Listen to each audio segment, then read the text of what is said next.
What's up, War? It's your boy Tommy Malvin. Normally, I don't even waste my time speaking on these issues, but I just feel like God put it on my spirit to say something um, because it's like, as a human being in life, I think we're all required to have a little bit of sensibility, right? I try to be as nuanced and as non-reactive as the next person. I don't try to allow much of anything to persuade me to act unconscious or act outside of who I am. You know what I'm saying? I try to stick to my morals and I try to stick to who I am. I am not a Republican. I am not a Democrat. I am a human being. And more importantly, I'm a Christian. That's what I am. My president, my king is God. My people are Christians. I love my people. Now, if you want to go back to a theological mindset, what I do believe that African Americans are the Hebrews. I feel they are the true Hebrews, but I do also feel that other races are also Hebrew. I don't think Hebrew is resigned to a specific race, but if I had to make a guess based on the research I've done over the years, I do believe the original Hebrews were black. Um, and I believe it is closely related to the suffering that we go through as a people, because in my heart of hearts, I truly believe that when African Americans turn away from God, it's a curse was put on us a long time ago. Go back and read the Old Testament. Whenever we turn away from God, we're cursed. And that is our plight. And that will always be our plight. We can't be like other people. We can't turn our backs on God. If we do, I think those are the consequences. Now, that's just my belief based on the research I've done and my strong belief as a Christian, right? But that being said, I try to stay close to those morals as possible. Christian morals, not black morals, not to believe that black people are better. Like I said, believing that black people are the Hebrews and that they're God's chosen people has nothing to do with them being better. The Jews weren't better than other people. It were just the Jews. And that's just my belief. I believe the Hebrews, they call them Jews, but they were actually Hebrews back then. The Hebrews were black. So that's my belief. But that being said, as a American citizen, African American, or Hebrew American, whatever you want to call us, growing up in this country, and just as bad, I am an evangelical Christian. I am not a Hebrew Israelite or any of that stuff. No, I am only making a guess on who the Hebrews are. I am not saying that as fact. I am just saying based on my research, I would come to the conclusion that that is true. It's possible they're not. That is not my assertion. It has nothing to do. It's just that I'm telling people that so they can understand my reasoning as to why I feel black people deal with what we deal with. I think it goes deeper than just everybody hates black people. If you go look at the plight of the Hebrews, it is identical every time they fall away from God. They become slaves. And when they get out of slavery, no matter how pivotal they are to the production, go back to Egypt, no matter how pivotal they are to the construction of that nation, they say you will always be foreigners in nations. They will never accept you. I'm telling you people that so that you can understand my mindset and why I feel the need for the black man to come back to God is more important than all these people who keep trying to teach the black man to leave God. Feels like the further away we get from God, the worse things get for us. And as we continue to as we always have been oppressed, We always will be oppressed in foreign lands. That will be our plight because that is our curse. You need to read the Bible and understand the plight of the Hebrews and the curse God put on, not a curse, decree. It was his law. He said if we turned away, that was going to be what we had to deal with. And this is recompense for that law. That is the law when we turn away.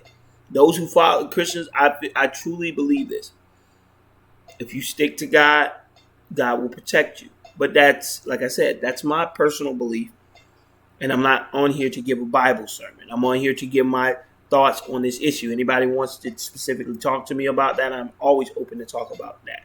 But that's not, people ask me for my advice on those things. They ask me for my beliefs on those things. I don't just give it to people who haven't asked for it. So that's why although I think that's important, that's not the point of this discussion. The point I'm trying to get at is Republicans, conservatives, take my God's name off of your party. Okay, and I know this has a little to nothing to do with sports, but it's based on the fact that all these hearings and this crazy psycho just went and killed two people, 17-year-old kid, because these idiots. You can say they keep calling these protesters unruly. They keep calling them chaotic. Who have they killed? Who have they hurt? They're breaking down businesses that are more than likely insured. So most of the time, these people are probably getting out making money from them destroying their property. The only people that these people are hurting when they destroy these properties are themselves, because they need to use these properties. So the owners of these properties aren't losing anything. Most of them are insured.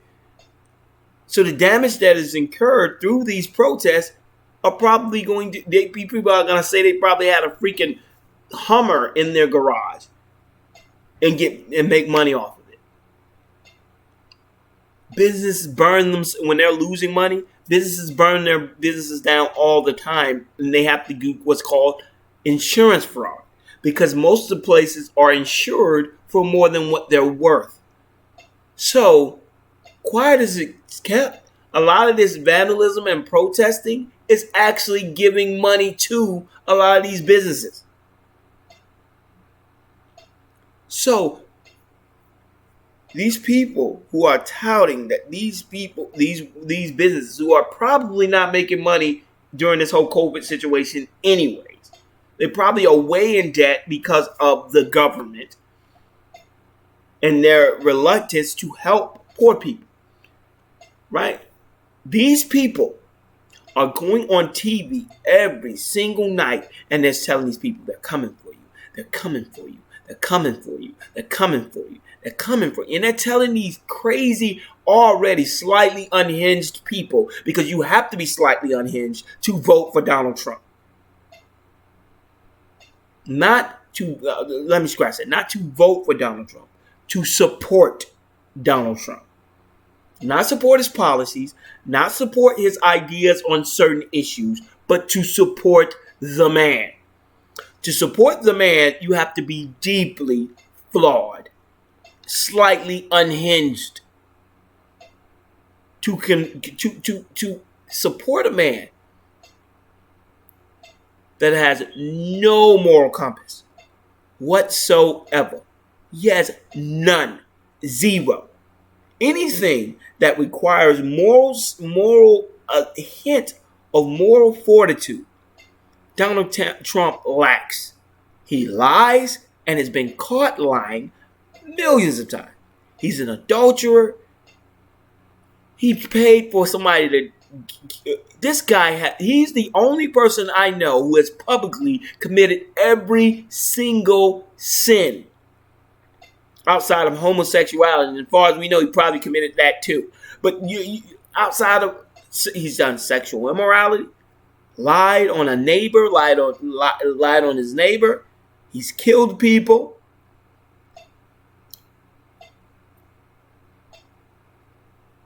I mean, adulteries. He cheated on his freaking wife while she was pregnant, then turned to try to pay the lady to get an abortion. And you hear people saying Donald Trump was put in that place by God. I say that. Flee away from you, workers of iniquity. You never knew. You don't know Jesus. You don't know God. If you are going to sit up and say Donald Trump was put in place by God, it's a disgrace. And I don't speak out on any of this stuff, but I speak out when I should speak out, and that is a joke. That man should be nowhere near anything that has anything to do with my God. And and take my God's name off of your party. You are not a representation of Christians. You are not a representation of our God. My God said that the new commandment was to love people. That does not mean we disregard the commandments. He said keep the commandments, but we do it with love. The word is not a sword. It is a light to lead people out of darkness. It's not a sword to kill people. It's not a sword to condemn, to murder, to kill. And for as long as I can remember, that's all I keep seeing from the Conservative Party. They use my God and they use my religion to scare people into doing what they want to do. They don't teach the beauty and love of the Christian faith that get me through day after day of this craziness. They don't use the love of my faith. They use fear. And I only know one person in the Bible that they describe as a person who uses fear to control. The devil uses fear. The devil uses doubt and fear to get people to do what he wants. And when you look at the Republican Party, that is not the party of Jesus Christ. My God said to take care of fatherless children, widows, and the poor. When they tried to convict a woman of sexual immorality, Jesus turned to him and said, "He without sin cast the first stone." Now, did he say that woman was not a sinner and what she was doing was wrong? No, he didn't. He said what she was doing was wrong. But what he said was, first, take the plank out of your own eye before you turn and try to cast judgment on someone else. How you judge, ye will be judged. That means it's okay to pass judgment, but understand the way you pass judgment will be the way you will be judged. So how can a party that claims to fight because they stand up and say they're against abortion? I'm sorry, there are people who don't even know Jesus who are against abortion. That does not make you a Christian. I'm against homosexuality. First of all, you're against homosexuality, not homosexuals. You need to understand the difference. As it was one thing entirely to be against an act. It's another thing entirely to be against a people. Right? Whether homosexual marriage or homosexual acceptance is accepted in this country, Jesus accepts those people.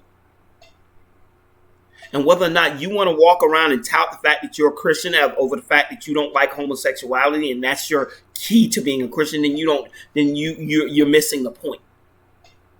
You're not a Christian based on who you hate and who you are against. You're a Christian over who you love and how you acquire salvation. You acquire salvation through the love and grace and mercy of a God that showed that it's possible for you to come down on this earth, avoid Satan, avoid all his works, and you can still overcome death through the belief in him, not through some bullcrap, stupid ideology that says you over there, me over here, us versus them. And that's what I keep seeing. I keep watching this RNC stuff, and I don't even watch it. But before it even started, I said I don't even waste my time. I don't watch the DNC because I know that's just crock, right? I'm not a Democrat. They're worse than the Republicans, right? It's WWE wrestling. Heel, babyface. Swap. Heel, babyface. Swap. Heel, babyface. Heel to this demographic, babyface to this demographic. Babyface to this demographic, heel to this demographic. Biden and Trump. Hillary Clinton and Trump. Barack Obama, John McCain. John McCain, I will say, seemed like a good man. By all accounts, he was a good man. So, which is why he never had a chance of ever making it into that office. But did I like everything that John McCain stood for? Did I think all the things that no. But I think he truly did, whether he was wrong or right, I think his end goal was that he cared about people. Maybe his way of thinking that you should go to war to handle all conflict was wrong, but by the same token, he was wrong, but in the right way.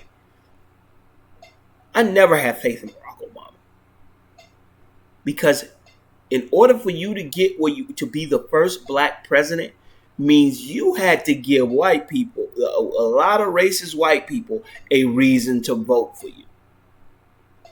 And the only way you're going to get a bunch of racist, stereotypical white people to vote for you is by making them believe you are not a threat. Barack Obama did that well. And in doing so, all he did was disregard every issue that had to deal with him, with identifying himself with his group of people. Right? So I'm not a fan of DNC. I'm not a fan of the Republican Party. As I said when I first started, I am a Christian.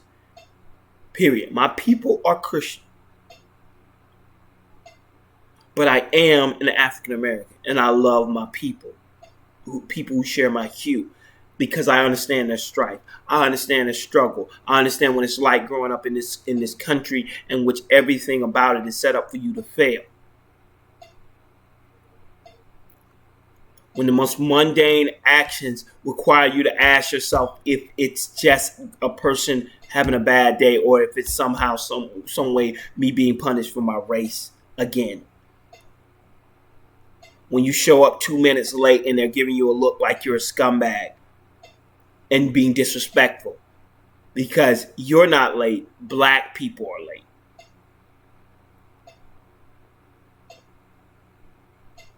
You lose your temper. You don't lose your temper. Black people lose their temper. You're not lazy. Black people are lazy. We wake up every morning trying to live down these stereotypes while trying not to get frustrated by the ignorance that continues to perpetuate it. And when we finally become human and give in to that part of us that is being poked with a stick every second of every day, be mad, be sad, be angry, be depressed, be this, be oppressed. What type of black person are you? Are you a coon? Or are you going to speak up for the injustices that go on? You're being pulled in 90 different directions every second of every day. When you wake up in the morning, when you go to sleep at night, you're getting pulled in 90 different directions. And I feel so similar as a Christian, right? That's why I say there is such a commonality between being a Christian and being an African American. You're constantly having your morals challenged and your truths being questioned. And those very same truths are how you identify friend or foe. And you're trying your best to be as nuanced and as open-minded about issues that you can be while understanding truth is the keystone. Yet no one having faith in that truth, and you constantly having to affirm that that truth is real. Only difference is, as a Christian, I have a true salvation. As an African American, all I have is pain. Because I know the solution. But I know black people will never turn to it because they've already been brainwashed against the one thing that can save them. Because that is the truth, and that is the tool of the devil. He wants to convince us that we are gods, that we are somehow higher beings, because God chose to bless us with talents and gifts.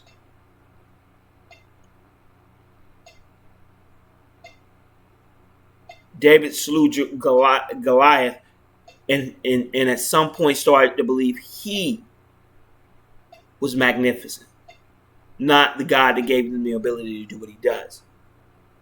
And at some point, he lost complete control over what was right and what was wrong. And he veered off to self-idolatry. And I think as African Americans, we tend to do this. We veer off into that ideology that we're somehow higher beings because God blessed us with a multitude of talents. But understand, you got that gift because God blessed his people. But understand, God blessed those people, and those people with gifts of their own. And when you start to believe that you are not part of a group of humanity, and start to believe you're a part of a group of African Americans, you lose sight of what can save you. And in the end, my point is, when I turn on all these protests and I'm looking at all these people who are trying to figure out a way to do this, and I'll say this, I understand it, but I don't get it. You cannot boycott racist white people because they don't care what you have to say. The NBA boycott, and I can go to that page. I don't even click on it because I know it's just going to frustrate me. But I can click on that page, scroll down, and you're going to hear nothing but a bunch of little dick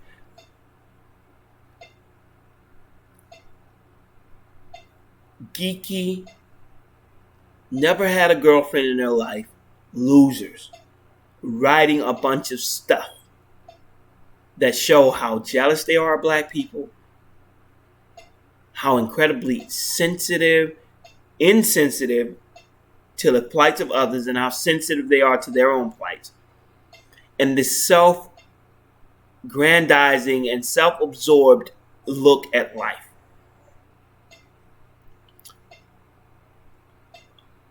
And I'm gonna get, this is, like I said, this is a long video, and I apologize for that, but I have to speak my truth, and I'm speaking my truth on this because I feel whether somebody hears it or not, I got to vent on this stuff.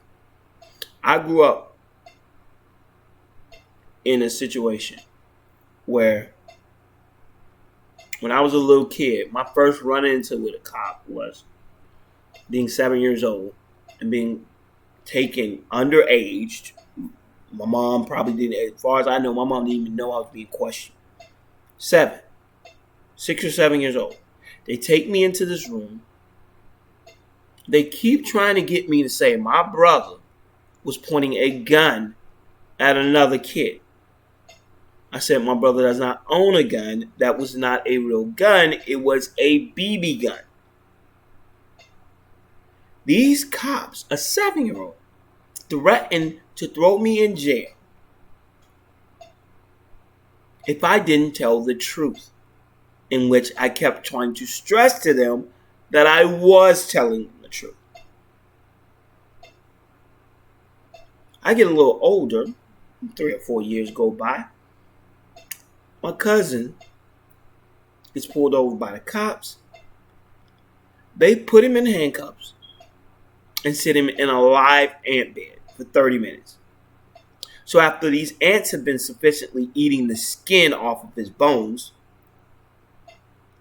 they take their car, they pin him up against a tree, take their car, back it into the tree, and cut him, and damn near cut it, severs its spines with the car.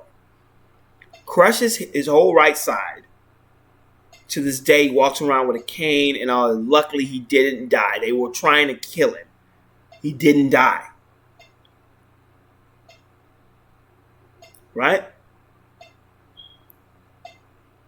I get a little older. This is another little older. Me and my girlfriend, wife now, but girlfriend at the time, are sitting in my car. I was 18. I think my girl was 16, 17 years old. We're sitting in a car. We just come out of a movie, right? So back then, we were both young. We both Christians, so we're not gonna do anything nefarious. But we also can't go. She can't come to my house. I can't go to her house. I mean, that's not gonna happen. So we're just kind of sitting in a car. So we're sitting in the car because we don't want to go home, because if we go home, we know we're gonna split up. So we just kind of sat in the car, and we sitting in the car, and we're like, talking and whatnot. Next thing you know, we see like 3 or 4 police cars pull up, and we hadn't been there maybe 3 or 4 minutes. We weren't even there that long, right? We maybe were there about 3 or 4 minutes. These cops start pulling up from every direction. We have no idea what's going on. We're thinking it's the next car. We're thinking what's going on.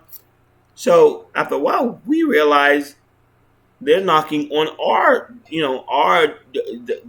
car door. So we turn, and we're like, what's going on? The guy says, I smell weed coming from the car. Now, we all know. Now I know, then I didn't. But now I know they just say that because it gives them probable cause to search the vehicle. Me and my girl, none of us never smoked a joint a day in our life. Never smoked. He did not smell any weed. He just needed a reason to unlawfully search our vehicle. We're completely new. I grew up in the ghetto, right? But I never had any run-ins with the cops other than the ones I just told you guys about, right? So, and at the time I didn't even remember this because the first one happened when I was like 6 and 7, and the other one happened to my cousin.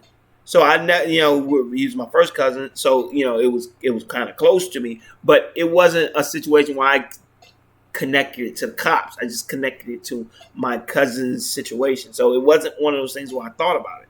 So I was completely, green. I didn't know anything about, police procedure, and I had never been harassed by the police before that day, not other than, little kids and you see the cops and you run immediately, even though you don't do anything, but you just run because cops mess with black kids and they do. So you run, but I never actually had them harass me. That is harassment, but I never identified that as harassment. I just identified it as police mess with people, so I need to run before they harass me. So it was never anything that I should have known ahead of time. So, so he comes out. Like I said, it's like 5 cops. So these people. So after a while, now all this crowd of people are starting to crowd around. And me and my girlfriend at the time, wife now. Was like, what in the world is going on? What is all this fuss over? Turns out the security guard saw us sitting in the car and went and called the police and said we were casing the parking lot. Mind you, we're parked in a car that is facing nothing but woods, right? There's nothing but trees in front of the car, right? We're not doing what? This is a terrible spot to case, and why would we do it from inside the car? So of course it made no sense. But he saw 2 black people. And instantly his mindset was, black people steal. Why are they sitting in the car? If he saw 2 white kids sitting in the car, he probably would have just assumed the 2 white kids were doing something that kids do. When you see two black people are criminals, so clearly they're doing something they shouldn't be doing. So he calls the company, police show up, right? So he comes over with some bull about smoking weed when neither me or my wife have ever smoked a joint a day in our life. We know it's bull crap. We're still not being combative, right? Me or my girl, or neither one of us are being combative the entire time. He's talking to us, cursing, being disrespectful the entire time. We're sitting there like we're not doing anything. We're just sitting in the car, and they're grilling us about the situation. The kicker to it, but I'll wait until the end to tell you the kicker. So we're both like, "What are you talking about? We weren't doing anything. We were just sitting in our car, right?" So the guy, the same security guard, is still there for some reason. He tells them he saw me put a gun underneath my seat. Right? Police says, "Get out." I was like, "What?" I asked him first time. I said, "What?" He said, "Get out of the bleeping car." Now, me, I've never been talked like that by anybody before without being able to say something back. And I still had the presence of mind to not respond back aggressively towards this guy because he was clearly unhinged, right? So I'm like, what? And so he says, "Get out the bleeping car." He grabs me by my shirt, right? Pulls me out of the car, slams me on the hood, right? The whole time he's taking my hand. Now, I have not been aggressive towards this man in the slightest bit. I haven't raised my voice. I haven't called him a name. I haven't said anything to this guy. Nothing to provoke him. He's grabbing my arm and he's jamming it higher and higher up my back like this. And he's trying to get me to scream, right? He's trying to get me to go, because you can tell he's getting a sick pleasure from this, right? So I'm not screaming, though. I'm just like, what are you doing? So he's taking his knee, and this is why I need to explain to people, when you see these videos and it looks like the guy's resisting, what cops do, or this particular cop did, I don't know if it's normal practice, but I wouldn't be surprised if it is. He's taking his knee and he's buckling the back of my knee so I can't stand up. And at the same time, he's pushing me forward. So he's doing this. Now, this is a guy who hasn't been aggressive towards him or at all. He's trying to make it look like I'm resisting from him. You know why he's doing this? Because they effed up, right? My daughter, my girlfriend, she's hysterical. She's crying, saying, "What are you doing? He's the guy. He's not a criminal. He doesn't do. Why are you doing him like that?" She was like, boo, crying. So this guy's like jamming my arms up like this, like he's trying to throw my shoulder out of the place, because he's trying to get me to react. He's trying to get me to fight him. He wants it to look like I'm resisting him, but I won't go for it. I won't fight him back. I just kept letting him bring my arm up, and so he kept doing this. And then he slams me on the hood, and at the same time he's telling me, he's saying, "Stop resisting," and he's taking his knee and making it so I can't go forward. So he's pulling me back while acting like he's trying to make me go down on the hood to make it look like I'm fighting with him. And I'm like, sir, I cannot do that. You're preventing me from doing what you say. And he tells me to shut the F up, right? So I haven't been aggressive. This guy is just a plain psychopath, right? He's just a psychopath. And God on my side, right? They're trying to dig out. Come to find out, the car is in my wife's name, right? My wife's father's name. And guess who he is? He just happens to be the chief of police. Right? Black chief of police. Now the shit hits the fan, right? Because they're thinking they're just roughing up some kids. All of a sudden, their whole demeanor changed. They come over there. Now, before, my girlfriend was crying, hysterical, all the whole nine. She's crying and begging them to stop. They're completely ignoring her, right? Now, all of a sudden, they're counselors, right, talking her down. You got to understand, we were afraid that something was going on, and so he's talking to me. Now, all I want to do is leave, right? I feel completely emasculated. I feel completely like I'm less than human. You got a crowd of people watching this man just treat me like dirt, right? Like I'm the scum of the race. He's cursing at me, showing me no respect as a human being, let alone a man, in front of my girlfriend. And I feel this big when he got finished with me. I felt that small, right? I'm in the car, and I don't think I said a word from the time we backed out of that car to the time my wife dropped me off at home. I don't think I said a word. I remember sitting there, and I may have asked her a couple questions about why they decided to just let us go, right?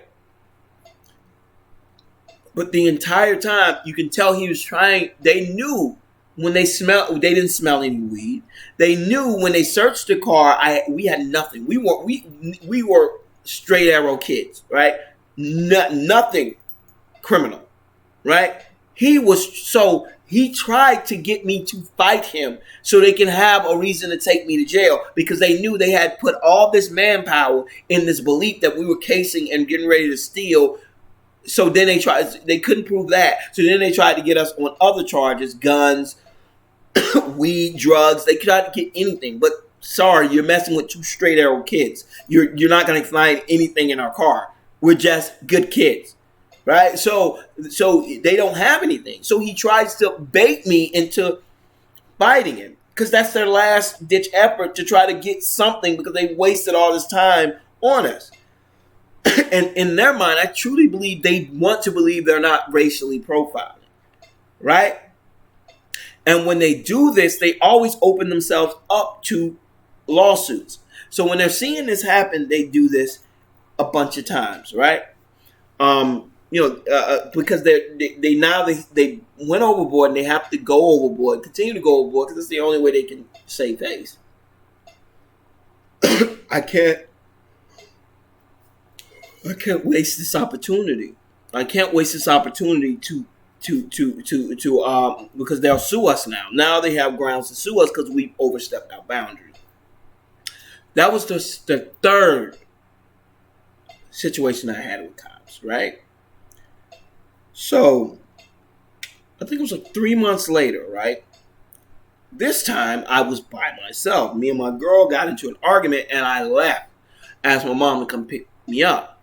Now, when I asked my mom to pick me up, she doesn't know the area, right? So I'm like, okay, Mom, I'll go wait on the corner and sit on the corner, and you can come and drive and pick me up, because, you don't know where you're going, so I'll just sit in a place where I know you can see me, so you won't miss me when you come through. She said, okay. So I sit, and I'm waiting on the corner, trying to be as visible as possible, so when my mom comes around the corner, she can see me. Because I didn't have a residence. Me and my girl got into an argument, and I left. So when I left, I didn't have a address to give my mom. So my mom shows up, and I mean, not my mom. The police show up, and the police like, "What the F are you doing?" And I'm like, so naturally, I'm thinking, oh, he can help. Why? I don't know, because cops have never helped me. But, you're thinking, well, I tried to explain to him what was going on. I was like, well, my mom is coming to pick me. He says, get the bleep off the bleeping corner. I was like, what? I was like, I'm trying to explain to him, like, no, my mom she can't find me because I didn't give her an address. She has to look for me, and I have to be visible for her to see me. And I'm trying to communicate this. And before I can say it again, he says, get the bleep off the bleeping corner. And I'm like, what the hell is this dude's problem? I'm like, he's not even trying to let me explain to him what the issue is. And so I put my hands up, and I get up and I walk. These demons follow me As I go around, because it was a setup, right? I go around, and I will never forget the face of this cop, right? I walk to the sidewalk, right? They immediately follow me because that was the plan from the get go. He didn't want me to get off the corner because he was because he thought I was doing something nefarious. He wanted me to get off the corner because he couldn't do anything to me because everybody would see it. So he tried to get me to go somewhere where they could take me somewhere.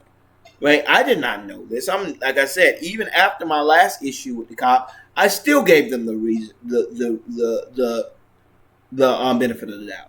So I do what he says and go to the corner and walk around the corner. They trail me until I get into a back little spot where there's nobody around. I'm watching like, why are they messing with me? I did what they said do, and why are they following me? So they get out of the car, right? Guy comes up to me. This guy is like, I'm like 18. He comes up to like my mouth, right? This guy's like, I'm like 18. Like, this guy is smaller than small. I would have whipped his ass on any other day, right? Which is probably why he was like that, because he probably got his ass kicked every day when he was in high school. So he follows me over here, and I'm looking at this dude like, what the hell is your problem, dude? Like, my mom is waiting on me, right? So but I'm still not dumb enough to. Because I grew up, like I said, my cousin got ran over by a cop and they tried to kill him. So I understood cops are dirty. If you talk back to them, they will mess you up. So I wasn't dumb enough to speak back to him. You know, I just was kind of just walking. I didn't say anything. So he gets out of the car. He said, stop. So I stopped. He walks over to me as he's doing this. No lawful checking of anything, right? My cousin, I also had a cousin where they literally put cocaine on him. Never had a criminal record before that. They literally put cocaine in his pocket, mess his life up. But that's another story. So I'm walking. So these guys walk up to me. I'm paranoid. My mindset was they were going to try to put something on me. So I was trying my best to be as cooperative as possible because I was afraid. I went around this corner. There's no way. I have no witnesses. They can pretty much throw anything on me, and I was definitely afraid of going to jail. So I'm listening to what they're saying. This short guy, like I said, this guy came up to my mouth when I was like 18. So you can imagine how short he was. So because I'm not a tall guy, I'm about 6 foot. So he was like, at the time, I think I was like 5'10", 5'11". So he came to like my mouth. So he was a short guy. And so he walks over to me, and I'm sitting there looking over the top of his head because he's so short. And he walks over to me, and he literally walks over to me. He doesn't say anything. He says, "Get on the bleeping ground." And I say, "Why get on the ground?" You know, like you can ask me, because I'm still thinking they thinking I'm doing something, or I was doing something when I was on the corner. That was my mindset. They think I'm doing something.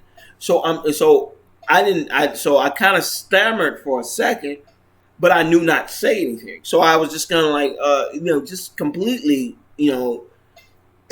like, whatever. I'm behind a corner. It's not going to make much sense for me to talk trash right now. I'd probably get the crap kicked out of me. So this guy's already talking crazy. I go down on my hands, and I kind of go down on my knees. He walks over and pushes me down. Right? I don't know, because he was behind me. So I don't know if he pushed me down, or maybe he kind of, did the little police thing where they try to act like you're resisting and forcing you down. I couldn't tell. He was behind me. So he pushes me forward, right? Takes his knee and puts it right in the back of my neck.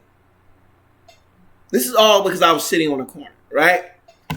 Waiting on my mom, right? So he's doing this stuff unlawfully, going in my pockets, this, that, and the third. But, luckily that was the worst it got after he realized that I didn't have anything on me. I had to pretty much listen to everything he said. So there's some truth in the if you listen to what they say, they're going to be dicks, but at least sooner or later they'll just let you leave. That was the case. He did let me. He left me alone once again. I felt this big. Felt that big. I walked out again, sat on that corner. My mom came pick me up. Once again, didn't say a word all the way home. I sat inside of my mom like, "What's the matter with you?" I don't think I told anybody. I was so embarrassed by the fact that I let this guy do this to me. It almost feels like you're being raped. That's how it feels when those cops do that. You feel like you're less than human. You feel like it's like, boy, recognize who you are. And it's emasculating. And it's like you don't want to tell people about it because inside you feel like you're less than. And it's embarrassing because the first thing people go, I would have did this. I would have did that. I would have did this. And in your mind, you're thinking, why didn't I do that? Why didn't I fight? Why did I let him do that to me? Am I that much of a coward that I let this man who was half my size do that to me because I was afraid of going to jail? And so you're running this in your head as this is happening. Right? And it's very emasculating, right? But that happened, and then, like I said, throughout that time, I had 3 friends who were killed by cops. 3, right? So if you're keeping count, police have done way more damage to me than any drug dealer would ever do, than every gangbanger. The funniest thing is, when I used to grow up in the hood, I never had problems with gangbangers. That was scratch that weren't specific. That was specific to me. I did have somebody put a 12-gauge shotgun in my face. And another time where a bunch of guys surrounded my mother's house, but that was all because of my brother, and it had nothing to do with me. But yes, but that me specifically, I've never had a problem with any gangster thugs, and I grew up in a really bad place, right? And I didn't have to deal with any thugs, gangsters. They used to say, leave Jit alone. Jit a baller. Leave him alone. Jit a baller. Leave him alone. He got a future. That's why I try to tell people. The reason why that when you hear people say, well, why aren't they doing anything about black and black crime? Because when you grow up in the hood, you know gangsters kill other gangsters. They don't kill regular dudes. They don't kill regular people. You know why? Because they have no reason to. I never grew up. I thought I would be killed through what's called collateral shooting. That's when somebody is around and they're shooting for that guy, and sometimes the bullet may go through a wall and kill you. But that's the worst we had to worry about. You know what I'm saying? Most of the time, that was rare. Like, most of the time when they're shooting at people, these people aren't rich. They're not just spraying. Like, they try to make it look like they just spray up the scene. But most of the time, they don't do that. Most of the time, they wait until the guy, most of them have some morals. They generally will wait until the guy's walking by himself or out in the open. Now, if they've been trying to get a guy for a long time, you know what I'm saying, and he's a coward, so he always keeps innocent people around him, you might get a person at some point who says, F that. I'm going to kill this nigga. It does not matter if he's trying to keep it. Because a lot of cowards do that. They try to keep innocent people around them because they know that the gangs ain't going to shoot innocent people. They try their best to minimize collateral damage. As demonistic as they are. But like I said, they have more morals than the cops do. Right? They know who the good people in the ghetto are, and they try their best not to harm innocent people. Most of the time, they killing each other because they want to survive. They know if I don't kill this person, they're going to kill me. So that's why the killing is going on. They're not just killing randomly. They're not Dylan Roof walking up into a place spraying 9 people. They're not Columbine walking in there killing innocent people. They've never done anything to them. They're generally aimed at specific individuals. They're not aiming it at good people. Because all the people that they saw had a future, they didn't mess with them. I had a friend who was a baller. He was a football player. Right? Really good football player. They never messed with him until He dropped out of school. Then when he dropped out of school, they gave him a way. They tried to show him a way for him to make money to feed his family because his mom was on crack and his dad was nowhere to be found. So they tried to find him a different. They gave him money so that he can go out and provide for his family because they knew he wasn't going to school no more. So that's what they do. I'm not saying these people are altruistic. I'm not saying that. I'm saying they have more morals a lot of times than the cops do. At least they try to spare the innocent. And this is what trips me out when I hear that whole black people killing black people thing. Well, when I hear white people say that, well, what about black on black crime? That's also the police's fault, dumbass. That's also the police's fault. The police's job. Whose job is it to get the bad black people out of the neighborhood? Police. But as far as I know, they do a terrible job of getting the bad ones out. They do a damn good job at harassing good people. They do a bad job of capturing bad people. So they're getting paid to protect and keep the neighborhood clean. All the while they're putting people in jail who aren't problems, who are low-level guys who are merely trying to feed their family by any means necessary. They're not getting the crazy kingpin guys. And when they finally do get them, it's 20 years after they've destroyed the community. Because they make too much money busting them up and taking these people busting in their house. And they know these men ain't. That's why I say the drug dealers, you got to be the biggest idiots on the planet. You sell drugs and they wait until you get enough money that they can come in there and take your whole stash. They're not holding out so they can put a case against you. They're holding out till they find out where you keep your stash of money. And once they find out where you keep your stash of money, they're going to bust you. And they're going to take about $300,000, $1 million for themselves. They're just sitting on you, waiting on you to be stupid enough to tell them where you keep your money. And once you do, then they're going to bust you. It's ridiculous. And I only speak on this because I felt on my heart like this is getting ridiculous. But I got to the third time I got messed with by the cops. I fit the description of somebody. Now you can go run my name and realize I've never committed a crime in my life. Does not matter. They show up. My cousin this time, he's wigging, right? We sitting outside. He's wigging out. Oh, what's it? Like leave my cousin alone. Like, what are you talking about? We just came out of the house. He's not. They made me sit in that car, and I'm sitting up there like, cousin, I love you and I appreciate your love, but let it go right now. I do not want to end up in jail, right? And so my cousin, he's wigging out, right? And I'm in the back seat handcuffed. You know, I'm like, my gosh, like, oh, here we go again. But, you know, I only had to stay in about 15 minutes and they let me out. But my point is saying telling you guys my stories about, you know, people I know, 3 kids. I got one friend that died because he drowned in 1 inch of water. You know, he got drowned. Another one, they never found his body. He was running from the police and they never found his body because the alligators ate him.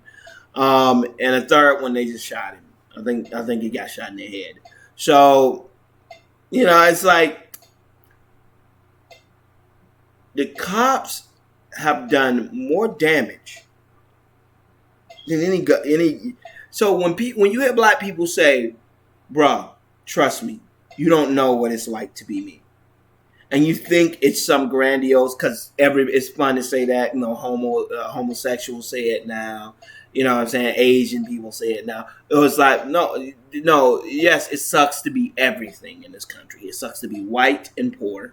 It sucks to be white and rich. It sucks to be Asian and poor, Asian, Hispanic, you know what I'm saying, Middle Eastern. It does not matter. It sucks for all races. But it sucks worse to be black. Right? So I understand that all races deal with their problems. They have issues they have to deal with. But being black and to a lesser extent Hispanic, it's completely different. You don't know what it's like to live in those genres. And even Hispanics don't know what it's like to be black unless you're a black Hispanic, right? Or someone who could be mistaken as a black Hispanic. Because you have to deal with the same stereotypes, same animosity, same adversarial approach to life. Us versus them. Right? Asians don't have to deal with us versus them. They're not. They're like I said a million times. Asians are seen as assimilation race.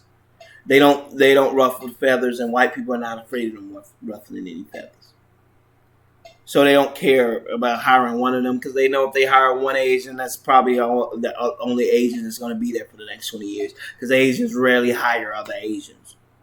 They generally just are the only Asians there. So because even though they're Asian, they largely see themselves as white, even though the world sees them as Asian. So they assimilate well.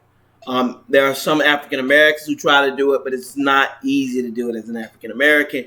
It's hard to assimilate as an African American because, as I said, you're getting pulled in so many different directions. There are people who assume you think certain ways because the stereotypes about African Americans are way more prevalent than the stereotypes about Asians. Largely, the stereotypes about Asians are largely cosmetic. He's geeky. He's a good student. They're not things that would be of harm to someone. Now, to the guys, I can understand them being seen as less masculine, which a lot of times can lead to a lot of personal depression because they're not desirable by women, largely. And I understand that, right? But those are not on the same plight as your Hispanics, Middle Easterns, or blacks, right? Middle Eastern Asians are not seen in the same light. They're seen as terrorists, they're seen as dangerous, and they're seen as people that you have to exterminate, yet you have to keep, you have to watch, you have to protect yourself from. They are always the enemy. Asians are not always seen as the enemies. Middle Easterners are. Hispanics are. Blacks are. We are clearly the them, right? They're terrorists, that's them. Us and them. Asians are seen as us. Now they're lower than us, but they're still seen as good little boys, good little Asian friend.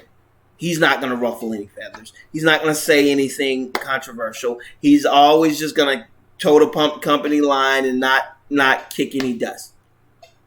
Good little Asian. Now, is that true? Of course not. You know what I'm saying? But largely that's seen as the stereotype, so they're not seeing you as the them. You know what I'm saying? They're seeing you as the us. You know, you're not gonna ruffle any feathers. You're nobody. That's why they make fun. I've been around people when they're around white people, white racist people around Asians. White racist people, not saying the race is racist. I'm saying individually white people inside of the white race who are racist. Because a lot of times when people hear white racist, they think you're saying white people are racist. And that's not my point. My point is saying white racist. Because for some reason you need to identify it because it seems that the nuance is lost on racist idiots. So my point is, I've been around. They have no gumption about saying the most racist things about Asians. Because Asians usually just laugh about it. They don't like ruffle any feathers. So you'll see them clearly look uncomfortable with something racist said to them, but they don't want to, because the truth of the matter, a lot of them are smaller. A lot of them are less masculine. And because of that, they're not seen as a threat physically, or they're not intimidating. So they'll say things because they really don't care, because they think that this guy's 5'4", 120 pounds. What the hell is he gonna do about it? While they're more cautious about saying stuff racist about black people, because they know black people don't care if it's one of them and a room full of 15 white people. They're gonna say something if you say something racist to them. Majority of time, because black people don't care about getting their ass kicked to prove a point, as long as they get a couple of good shots. In a worst case scenario, they think they'll kick your ass if it's them and you alone. So it's a completely different dynamic. So that's my point of saying you got to understand the nuances in that. So when we're sitting here and we're watching these people being killed and these idiots jumping on, talking about how God, this is they're trying to take God out of place. Bruh, God's been out of your vocabulary a long time, been out of your sight, and been out of your mind for a long time. Donald Trump is on here telling us about how bad he feels that they're taking God out of the Pledge of Allegiance, God out of school. Bruh, save it. God is out of your life and never been there. Okay? So cut the BS. You are not. You cheated. You tried to commit. You tried to tell your daughter, your girl you slept with a porn actress while your wife was pregnant, and then tried to get her to have an abortion. You gonna sit up here talking about them taking God out of the Pledge of Allegiance? Miss me. You are not the Republic. You are not the party of God, because God doesn't need you. And this is why I say to anybody who sits up here telling me this bullcrap about this is God country. No, God, I read the Bible. You may not. I read the Bible. And the Bible tells me Jesus' kingdom will come with a shout. You will look up into the sky and you will see it come. Every head and every knee will bow. We will know when Jesus comes. And he didn't say anything about America being his country. This belongs to who? The principalities high. It don't belong to us. This is not a Christian country. Are you out of your freaking mind? Narrow is the way, and few that will find it. That does not make much sense if everybody on the planet is Christian. I don't fight for Christian supremacy. I fight to save those who want to be Christian. And I think that is the simple line that a lot of Christian people miss. Our job is not to bludgeon people with the word. Our job is not to walk up to people and tell them what they're doing wrong. Because if that was the case, no, he's saying focus on you. If you are a good light, he will send people to you to follow you and follow your ways. If you are a terrible light, he will not use you.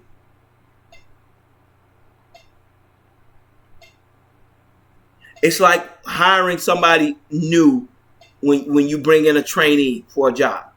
Are you going to put him behind Bob, who shows up late every day, goes on break early, goes over on lunch, doesn't follow any procedures, but you need him so you keep him around?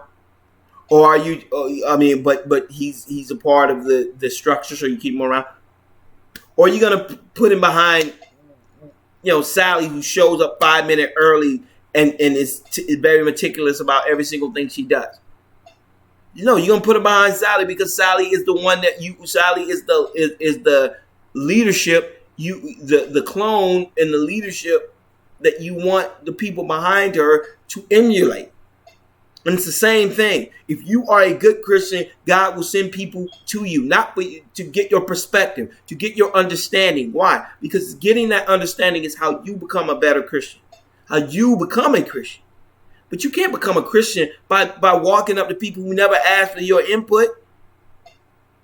Jesus went to the synagogue and they came to Jesus.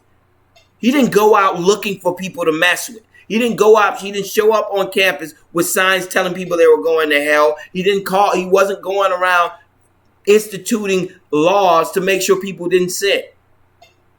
He said, give to Caesar what is Caesar's. Give to God what is God. Your soul belongs to God. People going out here, you see this all the time. We need to institute more godly laws. Why? God gave them free will. You gonna take it away? God gave you a choice to follow him. But your job is to stop that. God needs you to stop people from being able to make decisions about whether or not they want to sin. You cutting off homosexual marriage does not stop that homosexual from committing that act. Okay? If the homosexual want to get married, then his problem is not the fact that he's committing homosexuality. His problem is the fact that he's so exalting himself over God and saying that he knows his justice, his just and his understanding is better than God's. He's the supreme being. And he'll rather partake in that act than follow God. That is his problem. Him getting married is a symptom of a larger problem. And so that's my understanding. Our job is not to bludgeon people. We give the law.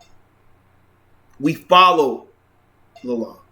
Not man's law that shows a Christian as someone who doesn't curse, who doesn't ever mess up and say angry things or be bad. No, that's not a Christian. Christian is a person, not your prerequisite for getting into heaven is not being good. Your prerequisite for getting into heaven is understanding that you're bad and that without God, you will never make it to heaven. That is the difference.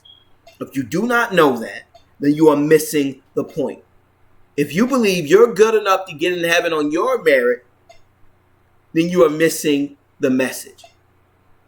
Message is you're going to fall 1,000 times. You're going to be attacked every day you wake up. You fight every day. You struggle and you fight to get through that issue. You struggle and you fight to use the word against the works of the enemy. That's your job. Not to go walking up to people when you're living a life where you're struggling every single day just to keep your head above water in this messed up world. You think your job is to walk around and tell other people what they're struggling at when you going home and probably struggling with all types of things yourself? No, you don't go around telling people what you struggle with. You tell people you trust what you're struggling with, but you also don't run around telling other people what they're struggling with. Because both can end up causing another person to backslide. You telling them what you deal with may make them feel like because I ain't going to no doctor. If I walk up to a doctor and say, "Doctor, I'm having chest pain," he say, "Well, me too." Okay. Well, you obviously ain't a good doctor because you ain't even fix your own problem, but you gonna fix mine. On to the next. So, like Paul said, you can cause another person to stumble because you're so gung-ho to tell people what you're struggling with.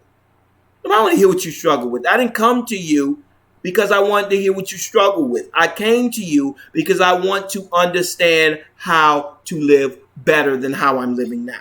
And if you're telling me that you're worse, you're as bad as I am and or worse, why would I go to you for any help? What you struggle with is what you struggle with. It's not what the world struggles with. It's not what Christians struggle with. It's what you struggle with. You go to people who love you, who can counsel you to help you get through that.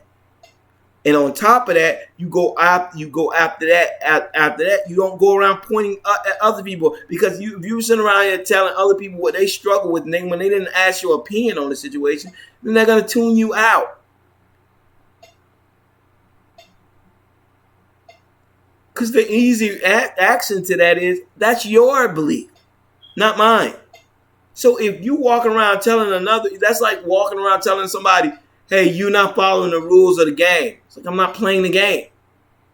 Why would I follow the rules? I'm not a Christian. Why would I follow Christian beliefs and ideologies? I'm not a Christian. Why would I follow your rules? Yet they use those rules to condemn others that have never said that they're still in darkness. They're not going to turn to you. You don't know they're like, what I'm turning to you for? You have no idea what you're talking about. I don't follow your rules. So therefore you're talking to a wall. He said the truth will be he will send the Holy Spirit, which is truth. The Holy Spirit reveals truth. And if the person does not have Holy Spirit, you can talk until you're blue in the face. You ain't converting anybody to Christianity. Ain't nobody coming to Jesus because of you. You know, I coming because you TD Jakes and you standing in front of 40,000 people and 39,999 of them going to hell. I'm not saying that's the true metric. I'm saying that's possible. Because none of them coming out for Jesus. They coming out for you. They coming out because you're entertaining. They're not coming there because you're saved, because they feel you have some word or you have some truth. They're coming to you because you're entertaining. You entertain them. And in that way, you take worship away from God. And then when you fall, now the devil knows all he has to do is get you to fall. And all those people that never came up for Jesus only showed up for you.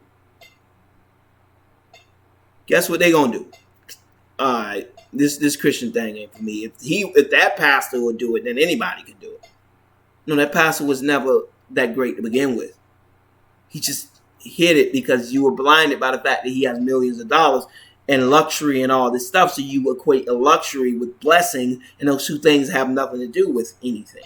Actually, if you have blessings, it said it's harder for a rich man to make it to heaven. So the more blessings you have, the more easy it is for you to stumble. So you should have expected that. But instead, you look the other way on that. And like I said, when you're looking at the RNC and they're touting themselves as the party of God, and your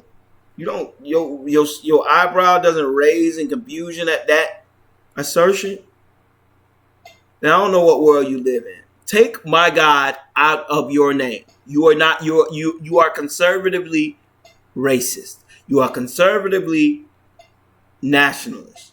You care about your country. You care about your race. You don't care about God. Take him out of that. Take him. Stop using him. And because when you think about hatred towards our community, my Christian community, it's usually the face of it is them, and they're not even Christian. They don't follow any of the tenets of the Bible. None of their party is based on any tenet other than don't let gays get married and keep abortion illegal. I mean, hard to get. Now, they ain't keeping it illegal, right? They're not pushing to stop these kids from having sex at younger ages. They're not pushing to stop these kids from doing all types of sexually immoral stuff. They're not pushing to stop divorce, all the rocketing rate of divorce in the Christian community. No, they ain't looking to do any of that. They focusing on those on who they can oppress, who they can take down. But I just, like I said, I noticed that this was off. But like I said, I had to rant on it because this Buck situation and all this stuff. It just led me to a large discussion where I'm tired of waking up and seeing and hearing people asking people who don't care about them. These are the party of the demons. So is the DNC, right? The DNC is also party of demons. Both of them are party of demons. They're both working for Lucifer. So it does not matter if you turn into the RNC or DNC. At the end of the day, they're both being controlled by the same puppet master. You say, okay, a little bit of sugar, a little bit of salt. A little bit of sugar, a little bit of salt. Okay. Oh, that's add a little more salt, add a little more sugar. They're just different. They're just different shakers. Salt, pepper, sugar, cinnamon. Let me taste it a little bit. Still a little tart. Let me add a little more of this. That's all it is. They seasoning stuff in to try to see what you'll go for. And when you find it, oh, that tastes good. Okay. Well, let's give it. That's what voting is. Voting ain't to change anything. Voting is to figure out which lie you're gonna take, which lie you're gonna accept. That's what voting does. It lets them know how you think and what you want. Yeah, so I think the election is true. But if you look at Obama's practices and Donald Trump's practices, they're eerily similar. For two people who have so little in common. Don't you agree?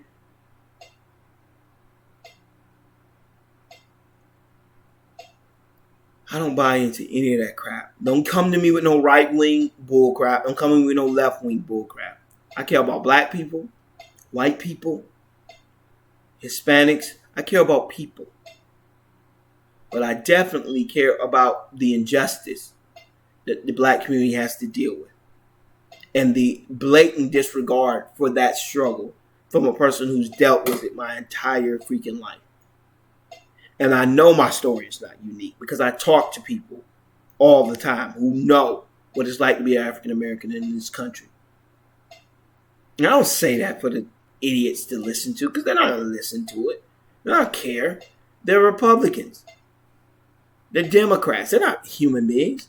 They're puppets being used for as ends to as means to an end. That's all they're being used for. You're puppets. Anybody that walks up to me telling me that they're a Republican or a Democrat, not that I don't have respect for them, but by the same token, I'm going to be a little less I'm going to be a little more guarded in the things you tell me, because I feel the fact that you identify with a party shows that you're at least somewhat susceptible to a mindset, a prejudicial mindset, and I'm not. I'm not impartial to a prejudicial mindset. You know what I'm saying? I don't do that. I'm an individual, and most importantly, I'm a Christian. And at the end of the day, I care about people. I love people, love all people. And I realize I'm not dumb enough to believe that these idiots represent how I met too many cool white people in my life to even entertain the idea that they're all evil. No race is all evil. And if you're dumb enough to entertain the idea that all black people are evil because they were not equipped to thrive in a society that was made for them to fail, then you're an idiot. And there's no need for me to explain to you how dumb you are. If you want to tout that black people are more likely, trust me, I can take a black baby and a white baby and send them in a nursery, and neither one of them going to kill me unless they're taught to. Evil is taught by the evil, the father of lies. He teaches you to steal, kill, and destroy. That's what he comes to do. Teach you to steal, kill, and destroy. Because that's all he knows how to do. And that's all he's been pushing for you to do. Use your brain. Control your thoughts. Don't let them control you. At the end of the day, that's my piece on it. And I'm not going to have a lot of videos like this, but I had to go deep into this one. And I'm sorry, it's really, really long, so a lot of you probably won't even watch it. Thank you for those who do sit through it. But like I said, I have a lot to get off my chest, and I just felt like I had to say something. And so that's what I did. All right, y'all. Peace.